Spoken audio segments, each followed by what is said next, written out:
کیا اولیاء کرام اور پیر حضرات قیامت کے دن شفاعت کریں گے؟ جی اگر وہ صحیح العقیدہ ہوئے تو ضرور کریں گے۔ بخاری مسلم کی حدیث ہے، جب ایک دفعہ شفاعت کا دروازہ رسول اللہ کے مبارک ہاتھوں پہ کھلے گا، پھر انبیاء، فرشتے اور نیک لوگ بھی شفاعت کریں گے۔ میں نے پوری ویڈیو ریکارڈ کروائی ہے شفاعت سے متعلق عقیدہ۔ لیکن ان نیک لوگوں سے مراد وہ لوگ ہیں جنہوں نے اللہ کی عبادت کی ہوگی، رسول اللہ کی پیروی کی ہوگی عز و جل و صلی اللہ علیہ وآلہ وسلم۔ ہمارا عقیدہ ہے کہ سیدنا ابو بکر، عمر، عثمان و علی رضی اللہ عنہم اجمعین وعلیہم السلام اجمعین شفاعت کریں گے، اور ویسے کرنے کے بارے میں احادیث موجود ہیں صحیح مسلم کے اندر۔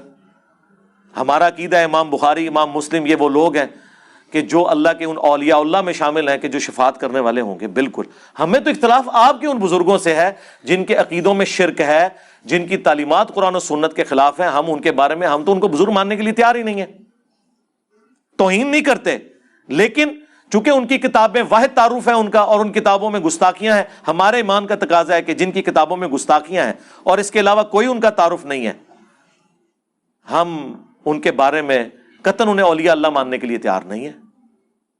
سیدھی سی بات ہے۔ لوگ پوچھ رہے ہوتے ہیں ہم ان بزرگوں کی قبروں پہ جائیں، تو میں نے پچھلی اتوار کو رجوع ریکارڈ کرا دیا اپنا اس کے اوپر۔ میں تو پہلے دسیا جدوں میں رجوع ریکارڈ کراواں نا تو پھر سمجھ لو کہ گل وچ کوئی اور نکل آئی ہے۔ آپ جائیں جس دربار پہ آپ نے جانا ہے، ویسے تو حکم درباروں پہ جانے کا نہیں ہے، قبروں پہ جاؤ تاکہ آخرت کی یاد آئے، صحیح مسلم کی حدیث ہے۔ مزارات پہ جانے نہیں، کیونکہ مزارات تو بنانا ہی غلط ہے، صحیح مسلم کی حدیث ہے۔ میں تمہیں منع کرتا ہوں قبریں پکا کرنے سے، قبروں پر عمارت بنانے سے اور اس پہ بیٹھنے سے۔ ڈائریکٹ بیٹھنا بھی منع ہے اور مجاور بن کے بیٹھنا بھی منع ہے۔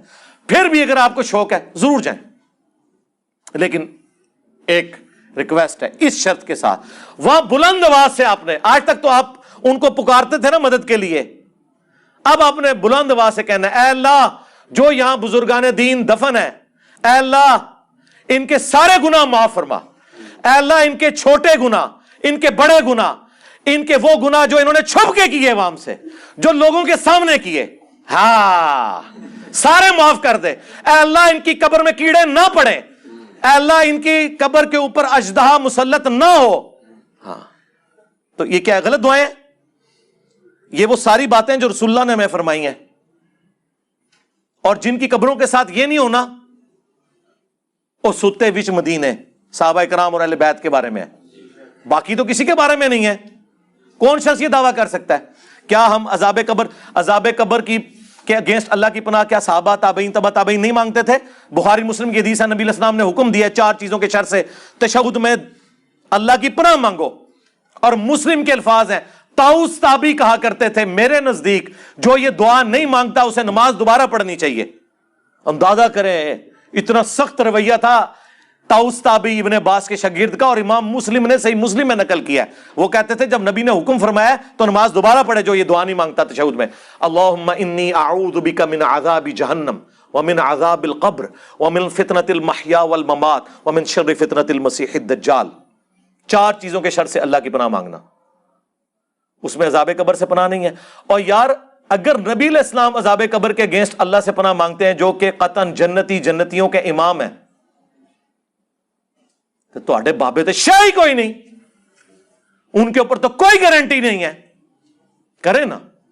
قرآن میں حکم ہے ربنا اغفر لنا ولاخواننا الذین سبقونا بالایمان، اہل ایمان کی نشانی ہے کہ وہ اپنے سے پہلے جو مر چکے ان کے لیے دعائیں مغفرت کرتے ہیں۔